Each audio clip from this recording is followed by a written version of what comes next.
Welcome back to the Clutch Knockout. What we're going to be talking about is Nick Diaz versus Robbie Lawler 2.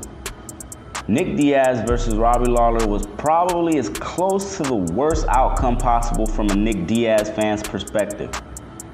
Everyone who watched the fight will probably agree that Nick Diaz looked old and rusty. After the first round, I started wondering, can Nick make it to the fifth round? Looking back, Nick might have screwed himself with refusing to cut down in weight.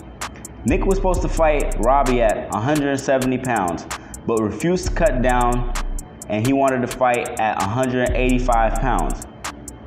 Georges St. Pierre, one of the GOATs in my opinion, said before the fight, and I quote, "He's either, I'm sorry to say it, stupid or extremely clever, and we'll find out on Saturday night."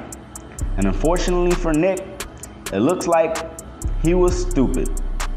Before this fight happened, people were interested in Nick Diaz in a title fight. And although it's not fair, things like that happen all the time when you're popular in the UFC.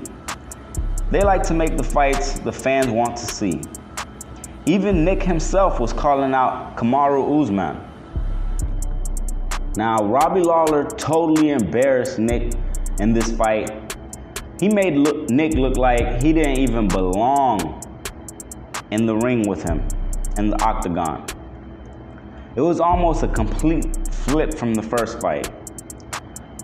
The first fight, Nick pretty much dominated it. Robbie wasn't prepared for the taunts and just the attitude and the way Nick approached the fight. That threw him off. Nick was countering, Nick was pushing the pace, and I don't know how experienced Robbie was at that point, but Nick seemed to be the more experienced fighter. In this fight, Robbie kept the pressure on Nick. Robbie was the one controlling the pace.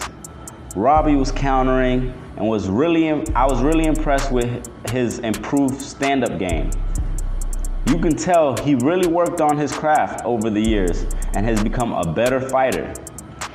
Nick, on the other hand, looked lazy and honestly looked like he was in there just for the check. If Nick wants to fight again in the future, he's going to have a much longer road before he can even sniff a championship fight. Nick said if he got his butt whooped in this fight, he would be back very quickly. Well, he needs to take his time and get in the best shape of his life before even thinking about coming back, because this fight made him look like he needs to retire. Now, after the fight, Nick said, "I knew I had it coming, old Rob. I had a lot of stress coming into this one, especially being off for a long time. I don't have no excuses.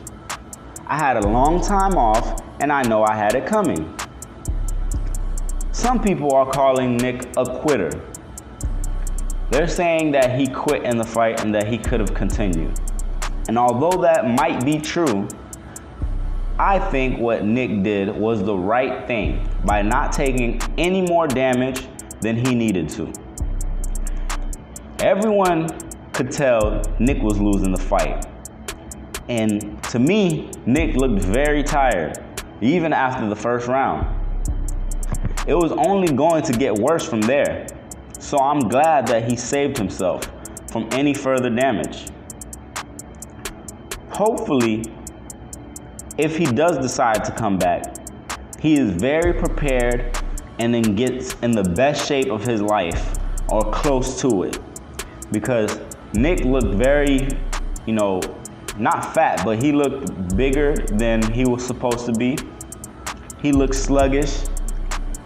He wasn't controlling the pace, and in fact, when he tried to keep up with Robbie's pace, he just looked bewildered.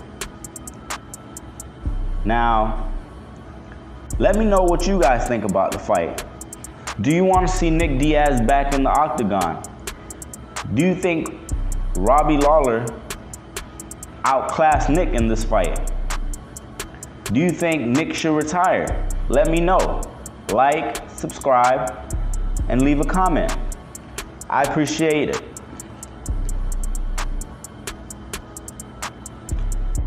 Make sure you guys like, subscribe, and leave a comment on what you think. I really appreciate it.